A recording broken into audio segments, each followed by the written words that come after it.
নমস্কার বন্ধুরা, চলে আসলাম আজ আবার নতুন আরেকটি ভিডিও নিয়ে। তো সকালবেলা দেখো উঠে নিয়ে তারপরে ফ্রিজে ছিল কাতলা মাছ, সেই মাছটা রান্না করে নিলাম। ঠান্ডা ভাত খাবেন না তো কী করা যাবে। তারপরে এই যে কালকের বাসি কতগুলো জামা কাপড় ছিল সেগুলো আমি মেলে দিয়ে আসলাম ছাদের উপরে। তো এগুলো না মেললে তো মানে শীতের মধ্যে থাকলে পরে যদি শুকনো জিনিসও থাকে মনে হয় ডুমা ডুমা, তো আবার নতুন করে রোদ্রে দিয়ে গরম করে নিচ্ছি। তো তারপরে এই যে আমি সবশেষে খেয়ে নিচ্ছি রুটি। আমি ভাত খাইনি, আমার রুটি থাকলে আমি রুটি খেয়ে নিই, একটা থাকুক দুটো থাকুক, আমি আর ভাত খাবো না। তারপরে চলে আসলাম রান্নাঘরে। তো এদিকে দেখো মটর শাক রান্না করবো আর এদিকে চিকেন করবো।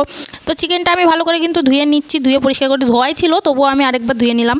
তো এদিকে দেখো মশলাটা আমি পাটাই করে নেবো। তো পাটায় মশলা করতে কিন্তু আমার খুবই ভালো লাগে, কিন্তু সময়তে একটুখানি মাথাটাও গরম হয়ে যায়। যখন ভালো লাগে না তখন কিন্তু আমার একটু পাটাও ধরতে ইচ্ছে করে না। তো এদিকে দেখো চালটাও ধুয়ে নিচ্ছি, তো অল্প করে রান্না করবো, বাড়িতে কেউ নেই। আর এদিকে দেখো আমি শাক পিটুলি করবো, তো তোমাদের সাথে শেয়ার করি আমি শাক কীভাবে পিটুলি বানাই। তো এদিকে দেখো তেল গরম হয়ে গেছে, দিয়ে দিলাম প্রথমে বড়িগুলো। তো বড়িগুলো ভালো করে আমি কিন্তু ভেজে নেবো। তো লাল করে ভেজে নেওয়ার পরে কিন্তু আমি আদা আর একটু জিরে শুকনো লঙ্কা ফোড়ন দিয়ে মটর শাকগুলো কুচি কুচি করে কেটে রেখেছিলাম সেগুলো দিয়ে দিলাম। তো দেওয়ার পর নুন হলুদ জিরে গুঁড়ো ধনে গুঁড়ো দিয়ে ভালো করে নেড়ে লবণ টবণ দিয়ে তারপরে একটুখানি ঢেকে কষিয়ে ভালো করে ভেজে নেবো। তো তারপরে ভাবলাম যে একটু বড়িটাও দিয়ে দিই, কারণ এটা শুকনো শুকনো হবে, বড়িটা ভিজবে না। তো এদিকে দেখো চালের গুঁড়ো গুলিয়ে নিলাম। তো এখানে কিন্তু আমি চালের গুঁড়ো দেবো। পিঠুলি বানাতে কিন্তু আমার চালের গুঁড়ো দিতেই হবে, যার জন্য কিন্তু এটাই তো পিঠুলি। এভাবে তোমরা কে কে খেয়েছো বলো তো? এভাবে কিন্তু করে খাবে, কিন্তু খেতে কিন্তু অপূর্ব হয়েছিল। অনেকেই জানো এভাবে খেতে হয়, অনেকেই জানো না, কিন্তু এটা আমার শ্বশুরের রেসিপি। আমার শ্বশুর মানে শাশুড়ি বানাতো, শ্বশুর খেতো, মানে তারপরে আস্তে আস্তে আমিও ধরে নিয়েছি, আমার বড়মশাইও খায়। তো এদিকে দেখো লাস্ট শেষে করে নেবো চিকেন। তো চিকেন করার জন্য কিন্তু আমি এখানে মশলাগুলো দিয়ে দিলাম।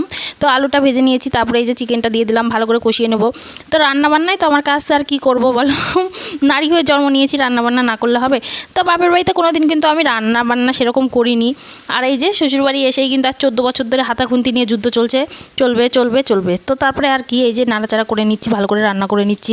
তো টেস্টি করে তো রান্না করতে হবে, তাই না? তো তারপরে এই যে ভালো করে এই যে কষিয়ে জল দিয়ে দিলাম। তো জল দেওয়ার পরে একটু ফুটানোর আর কি টাইম দিতে হবে। তো ডেকে দেখো কষানো হয়ে গেছে। এবার একটুখানি আমি গরম মশলা দিয়ে দেবো, গরম মশলা দিয়ে নামিয়ে নেবো, তেলে হয়ে যাবে আমার রান্নার রেসিপি তৈরি। তো ভিডিওটা কেমন লাগলো অবশ্যই জানিও বন্ধুরা। তো সবাই ভালো থেকো, সুস্থ থেকো। আবার